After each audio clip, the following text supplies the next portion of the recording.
Pemirsa, mendekati minggu keempat eskalasi konflik di Timur Tengah, militer Amerika melancarkan serangan udara besar-besaran ke kawasan industri strategis di Qazvin, Iran. Sejumlah ledakan terjadi di kawasan industri Al-Borz di Provinsi Qazvin, Iran, yang diduga memproduksi kebutuhan militer Garda Revolusi Iran. Serangan dilakukan dengan pesawat pengebom jarak jauh B-52 milik Amerika Serikat, menargetkan kawasan industri strategis Al-Borz yang merupakan salah satu pusat industri Iran. Akibat serangan, sejumlah fasilitas industri rusak parah, bahkan hancur. Sementara belum ada laporan resmi terkait korban luka ataupun korban jiwa.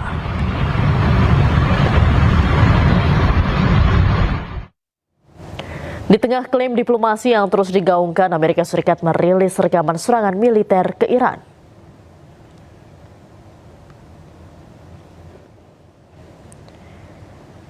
Amerika Serikat melalui Komando Pusat atau CENTCOM mengumumkan telah melancarkan serangan terhadap apa yang mereka sebut sebagai infrastruktur dan kemampuan militer milik rezim Iran. Serangan ini diklaim sebagai respons atas ancaman terhadap pasukan Amerika dan para mitranya di kawasan Timur Tengah. Dalam pernyataannya, CENTCOM juga merilis rekaman yang disebut memperlihatkan momen serangan udara oleh Angkatan Udara Amerika Serikat yang menghantam target di wilayah Iran.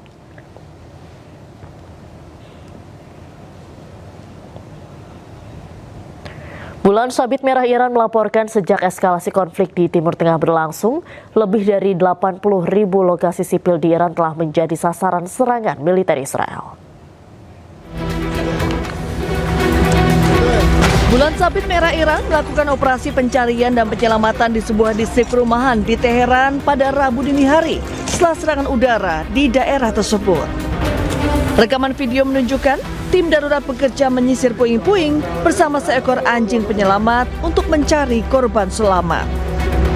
Bulan Sabit Merah Iran menyatakan bahwa personel bantuan mereka terus terlibat secara intensif dalam upaya pencarian dan penyelamatan karena serangan udara telah menyebabkan kerusakan signifikan pada infrastruktur sipil.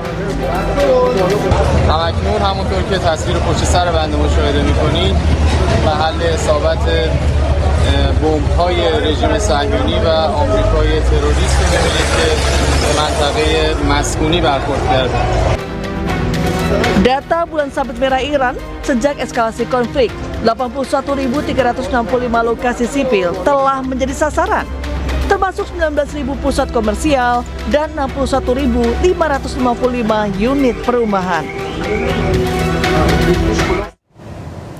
Sejumlah media internasional menyebut Iran menetapkan standar tinggi jika Amerika Serikat ingin mengakhiri perang.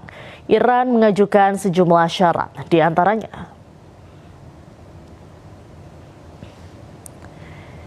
Iran menuntut penutupan semua pangkalan militer Amerika Serikat di Teluk. Iran juga menuntut ganti rugi finansial atas serangan terhadap wilayahnya. Selanjutnya, Iran meminta kendali penuh atas Selat Hormuz, termasuk memungut biaya dari kapal-kapal yang melintas serupa dengan terusan Suez di Mesir. Iran juga minta jaminan permusuhan tidak akan berlanjut. Israel harus mengakhiri serangan ke milisi Hizbullah di Lebanon, kemudian pencabutan semua sanksi terhadap Iran. Selanjutnya, Iran meminta untuk mempertahankan program nuklir tanpa negosiasi pembatasan.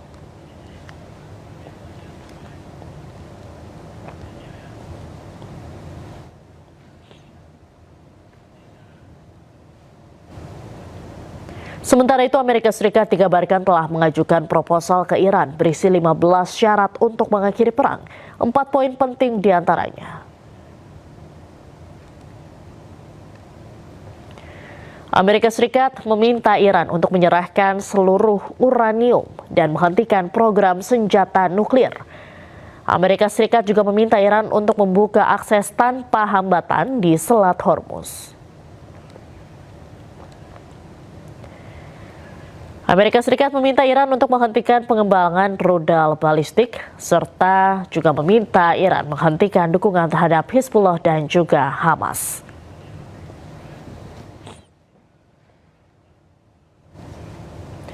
Guru Besar Hukum Internasional UI Hikmahanto Juwana menyebut jika negosiasi antara Amerika Serikat dengan Iran tidak ada titik temu, maka perang masih akan terus berlanjut. Dan berikut cuplikan dialog program iNewsroom bersama rekan kami Davi Pratama. Sudah lihat apa yang dikehendaki. Misalnya saja terkait dengan Selat Hormuz, Iran menghendaki bahwa dia memiliki kendali, sementara kalau Amerika Serikat, dia mungkin Trump mengatakan kemarin itu harus kami Amerika Serikat dan Ayatollah yang bisa mengendalikan Selat Hormuz. Jadi bersama-sama begitu. Dan kemudian juga Iran minta adanya pengembalian dari kerugian yang sudah diderita akibat perang yang dimulai oleh Israel dan Amerika Serikat. Sementara Amerika Serikat mungkin tidak mau mengembalikan kompensasi, memberikan kompensasi terhadap perang yang dilakukan. Nah, biasanya dalam suatu negosiasi memang awalnya itu masing-masing akan punya call yang sangat tinggi. Nah, tinggal sekarang Pakistan yang menjadi mediator itu apakah nanti bisa menurunkan keinginan dari masing-masing pihak. Jadi mungkin dari pihak Pakistan bertanya sama pihak Amerika, how low can you go? Seberapa rendah kamu bisa turun nih, sampai seberapa rendah? Sementara dari pihak Iran juga akan ditanya seperti itu, sehingga sampai pada satu titik yang namanya kesepakatan. Nah, tapi kalau misalnya kesepakatan ini ternyata tidak ada titik temunya, ya berarti ya perang akan berlanjut, ya tidak bisa kemudian dihentikan seperti itu.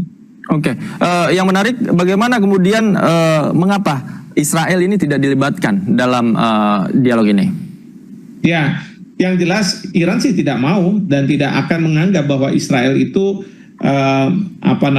dalam proses perundingan ini, ya, karena memang Iran mungkin saja bisa berunding dengan Amerika Serikat, tapi dia akan meneruskan serangan ke Israel, mungkin, ya, apalagi kalau misalnya tadi dari pemerintah Amerika minta agar Iran tidak lagi membiayai kelompok-kelompok yang selama ini menyerang Israel, ya, mungkin Iran tidak mau, ya, dan dia ingin bahwa selama Israel masih menduduki Palestina, maka ya dia akan terus membantu Hamas, Hezbollah, dan kemudian Houthi untuk melakukan serangan ke Israel. Nah, ini memang dilematis juga, ya, karena dari Iran tentu tidak mau misalnya Israel punya senjata nuklir, tapi Iran tidak memiliki senjata nuklir. Pertanyaannya kan, apa dasar dari Israel memiliki senjata nuklir tersebut? Karena ada perjanjian internasional namanya Non-Proliferation Treaty, itu hanya ada 5 negara yang boleh memiliki senjata nuklir, yaitu yang anggota Dewan Keamanan PBB. Nah, selebihnya sebenarnya tidak boleh, ilegal. Nah, Israel dia punya. Nah, dasarnya apa? Sementara Amerika Serikat minta supaya Iran tidak memiliki senjata nuklir. Walaupun dalam negosiasi sebelum terjadinya perang, Iran sudah mengatakan, oke, saya tidak akan mempunyai senjata nuklir dan tidak mau melakukan pengayaan uranium. Ya, tapi yang diminta adalah nuklir untuk tujuan-tujuan damai. Ya, harusnya kan boleh untuk pembangkit listrik mungkin dan lain sebagainya, karena ada kebutuhan untuk itu. Nah, ini yang terus kemudian mungkin sekarang ini Iran akan mengatakan, oke, saya nggak boleh punya senjata nuklir, ya, meskipun Israel akan punya senjata nuklir, tapi saya mau punya nuklir untuk tujuan-tujuan damai. Dan itu banyak negara sudah melakukan, ya, seperti Jepang dan sebagainya. Tuntutan kedua negara ini kan sangat bertentangan, artinya paradoks. Sejauh mana Pakistan bisa memainkan perannya sebagai mediator, Prof? Ya, ini yang saya dengar, Pakistan katanya ada seorang jenderal yang cukup tinggi yang mengontak Presiden Trump, berbicara sudah panjang, beberapa jam lah untuk mengkonkretkan apa yang diminta oleh Amerika Serikat. Sementara dari pihak Pakistan yang berkomunikasi dengan Iran itu adalah Perdana Menterinya, dan juga sudah